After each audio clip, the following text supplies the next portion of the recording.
আমি অনেকবার তওবা করেছি, প্রত্যেকবারই ভঙ্গ হয়েছে, তাহলে কি আমি মুনাফিক হয়ে গেছি?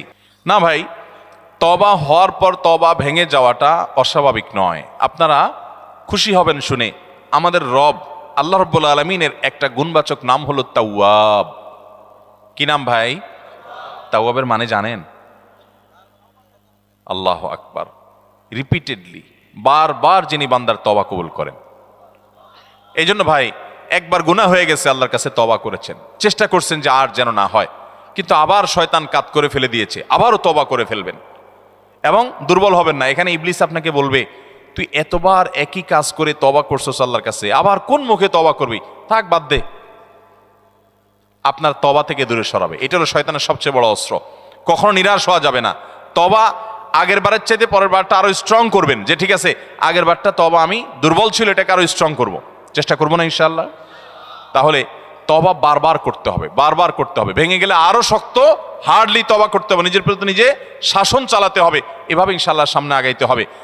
ভারতবর্ষে একজন কবি বলেছেন, আরে ইয়ে কুশ্তি তো হয় অমর ভর কি, কবি ও দাবালে কবি তু দাবালে। ইবলিসের সাথে তোমার এই লড়াই তো সারা জীবনের। কখনো ইবলিস তোমাকে কাত করে ফেলে দিবে, তোমার দ্বারা গুনাহ করায় ফেলবে, আবার কখনো চোখের পানি ফেলে কেঁদে কেটে আল্লাহর কাছে একান্তে। ভাইরা, কিছু নির্জন সময় কাটানো দরকার। আমাদের কোনো নির্জন সময় নাই।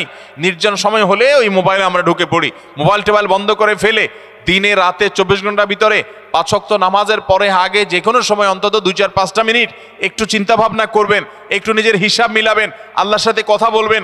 আজকে একটা গুনাহ হয়ে গেছে, আজকে একটা কাস্টমার মহিলা আসছে, তার সৌন্দর্য দেখে তাকে নিয়ে বাজে চিন্তা জল্পনা কল্পনা করেছি, নোংরামি করেছেন, গুনাহ কাজ করেছেন। কোনো কাস্টমার এসেছে, তার সাথে ফাঁকি ঝুঁকি দিয়েছেন, 2 নাম্বারই করেছেন, মিথ্যা কথা বলেছেন, কিনা দর এত আসে বলেছেন, আসলে এত আসে নাই।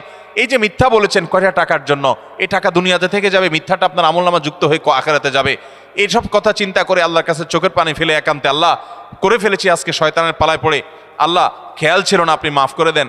মালিক, আপনি মাফ না করলে কিয়ামতের ময়দানের শাস্তি হবে ভয়াবহ। দুনিয়াতে আপনি ছেড়ে দেন, আল্লাহ মাফ করে দেন। মাফ চায়া দুনিয়া থেকে ওইটাকে নিষ্পত্তি করেন, একটু চোখের পানি ফেলেন, সেজদায় পড়ে যান, 2 রাকাত সালাতুত তওবা নামাজ পড়ে আল্লাহর কাছে মাফ চান, এরপরের দিন আরো স্ট্রং করেন। এভাবে আপনি লড়াই চালাতে থাকবেন। আরে এই কুস্তি তো হয় অমর ভর কি, কবি ও দাবালে কবি তু দাবালে। শয়তান গুনাহ কমা আপনার দ্বারা করায় সে জিতে যাবে, আর আপনি তওবা করে চোখের পানি ফেলে গুনাহ মাফ করিয়ে তারপরে আপনি শয়তানের উপরে জিতে যাবেন। তওবা করতে থাকবো তো ইনশাআল্লাহ। তওবা করতে কখনো ক্লান্ত হবেন, তওবা অব্যাহত রাখবেন, অনবরত রাখবেন। দুনিয়াতে কোনো ফেরেশতা মানুষ নাই, সবাই গুনাহ করে। এর মধ্যে সবচেয়ে উত্তম মানুষ হলো গুনাহ করার পর যে নিজের ভুল বুঝতে পেরে নিজেকে শাসন করে সংশোধন করে সে তওবা করে মাপ চায়। মনে রাখবেন, যে ব্যক্তি তওবার শর্ত আদায় করে তওবার শর্ত কি?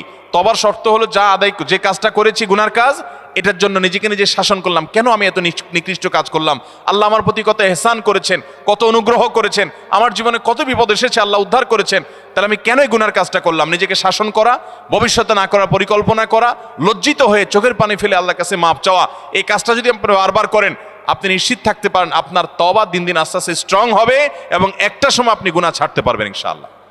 এই জন্য তওবা কখনো ছাড়া যাবে, যতবারই তওবা ভাঙুক, তওবা আরো স্ট্রং করে করতে হবে।